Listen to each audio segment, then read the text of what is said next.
So why did you think it was, morally right then for you to open up when the governor said it was illegal?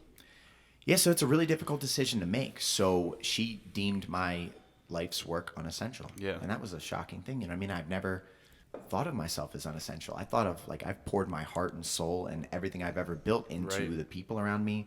I work with the local court system to help struggling kids. I've helped a lot of people achieve their dreams.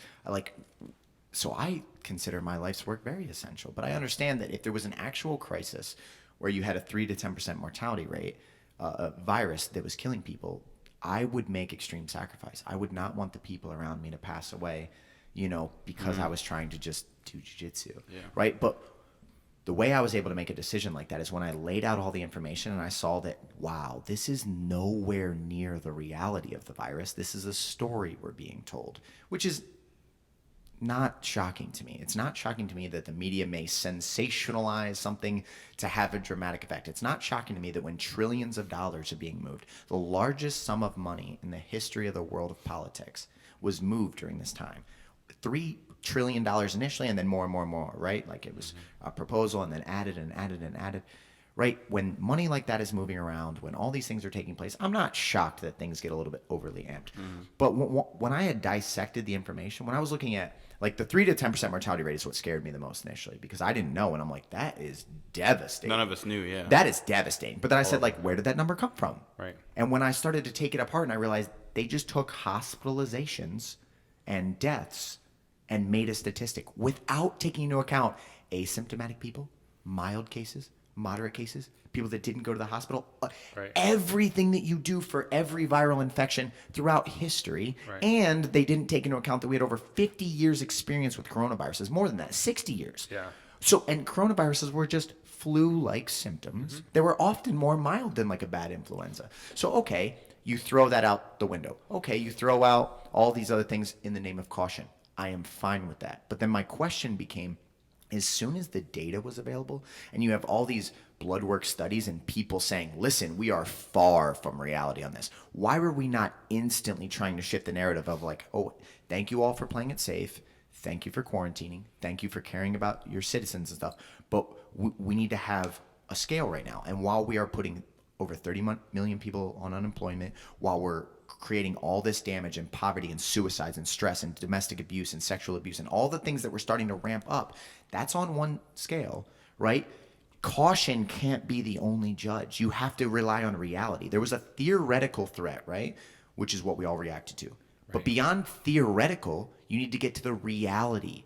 And when I broke that down and I saw the reality, and like I said, I made sure to corroborate with doctors and all the people. So I started calling friends that worked at the ICU in Detroit in the hardest hit areas. I got one of the nurses on a podcast with me, and I looked at her halfway through the thing and I said, hey, I've heard reports from Sparrow Hospital, from someone I know personally, from a Illinois public health director on ABC.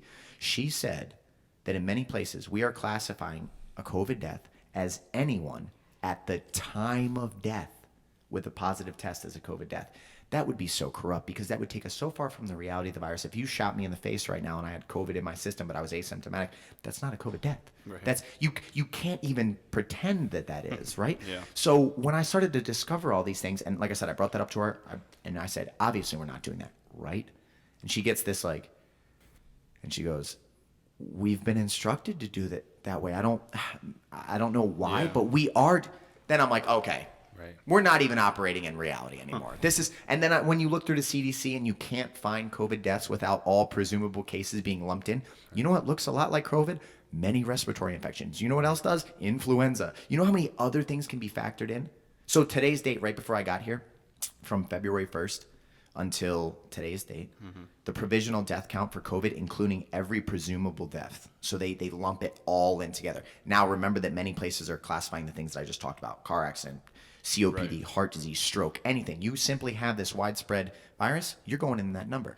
It was 97,000. So if we Googled it right now, if you want to pull up CDC provisional death count COVID-19, you'll see 97,000. At the same time, from February 1st until today's date, 1.1 million Americans died. So you have to create perspective. So when you look at COVID, Take that 97,000 number. Now take out all the deaths that weren't from COVID. The virus was just simply in their system. Now take out all the ones that we never even ran lab work. You didn't have to. You could just throw them all in that number. Maybe that number's down to 60,000 or 50,000 or 40,000 or maybe less. What does that sound like?